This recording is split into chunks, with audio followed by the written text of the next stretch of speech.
There's only one spot to get ready for Tennessee versus Florida, and it's the Swamp. We are coming to you from Gainesville, Florida, as the Tennessee Volunteers are hitting the road to take on the defending national champion Florida Gators. The fans are getting spiced up for this one, and of course, they should be. They're national champion Florida Gators trying to make a statement against a very good Tennessee Volunteer club, and you know the Vol fans are coming from Knoxville for this rivalry. This is the best game in the SEC, and you better believe we're here to preview it. There you see it, Ben Hill Griffin Stadium, a.k.a. the Swamp. 90,000 fans will be going berserk for this football game. And how are you? It's Greg Amsinger. I'm joined by a couple guys that really personify the SEC. Let's meet the analysts, if you don't mind. That guy all the way at the end there is Terry Jackson. You remember Terry.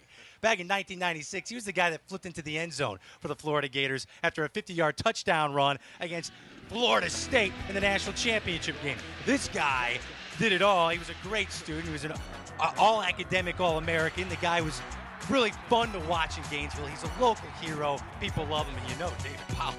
People in Gainesville can't stand David Pollock. He tore up the Gators many times. He's one of only 2 3-time All-Americans for the Georgia Bulldogs, Herschel Walker being the other. He was the 2002 SEC Player of the Year and the 2004 Defensive Player of the Year in this conference. Guys, welcome. Terry, here we are. We're in your hometown, born and raised in Gainesville. Is there a better place for college football than Gainesville, Florida? David, be quiet while he answers this question. You said it. There's no better place to be than Gainesville, Florida. It's like a family reunion, a big party. That's what this is all about. I mean, it's like a kid going to Disney World, but instead of Mickey and those guys and being on Space Mountain, we get to see Tebow, we get to see Percy Harvin, and we get to see Coach Urban Meyer. Tim Tebow is Mickey Mouse this weekend. Hey, being on the road in the SEC cannot be an easy thing to do. Trying to get people out there to understand what the Volunteers are trying to do today. Oh, it's so hard for offenses, and this is a team that's predicated on offenses, to come in here and be able to hear sounds and hear everything that's going on. And so they're going to have a lot of adjustments. The Swamp is one of the loudest stadiums in the SEC, and the fans are going to be crazy. It's crazy, and you'll be out there just shaking. You'll be trembling. It's going to be so awesome. People are going to be sweating like you, my friend. You're not even wearing a jacket. I'm soaked. I'm excited. Let's get going. The Swamp, if you don't know, he's it's nervous. A sticky place. He's it's nervous. A sticky place. We were talking about adjusting. That's what Tennessee's going to have to do. Last year they lost 21-20, and they had negative 11 rushing yards. Tim Tebow didn't throw a single pass. Both teams are going to adjust, and to hear from the coaches here, this is going to be a completely different football game. It's always a big ball game. It has been since the start of divisional play. A lot of consequences to this football game always. It's not a big league, it's a huge league. It's bigger than big, and we treat rivalries very serious around here. The interesting one about this rivalry, it's so early that all the eggs can't go in one basket. We're still a young football team, but this means the world to us.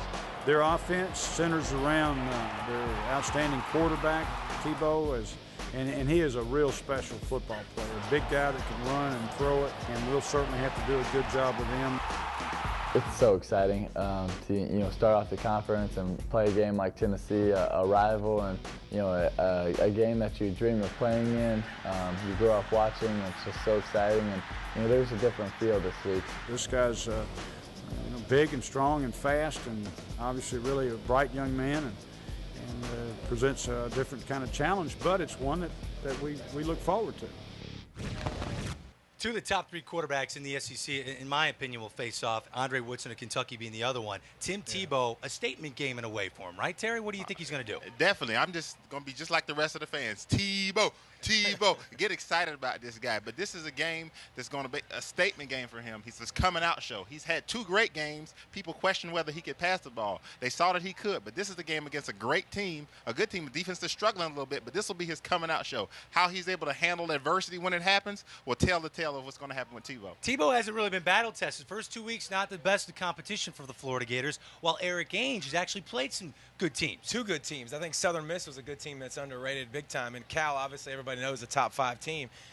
This week coming in, Ainge, he's throwing for 207 yards a week, and this will be more tested this week against a Florida team that's going to be probably better than Southern Miss's secondary, but he hasn't made a lot of mistakes. He's got 0 interceptions, and they're putting the ball in the end zone and the red zone, and I look for him to have a huge game. I mean, only 2 defensive starters back for Florida. They're going to get tested, and it's going to be tested through the air. It's going to be a great game. No matter what, it'll probably be a one-point game just like last year. That's David Pollack, Terry Jackson. My name is Greg Amsinger. Reminder, kickoff on CBS Sports, 3:30 Eastern, Tennessee taking on the Florida Gators.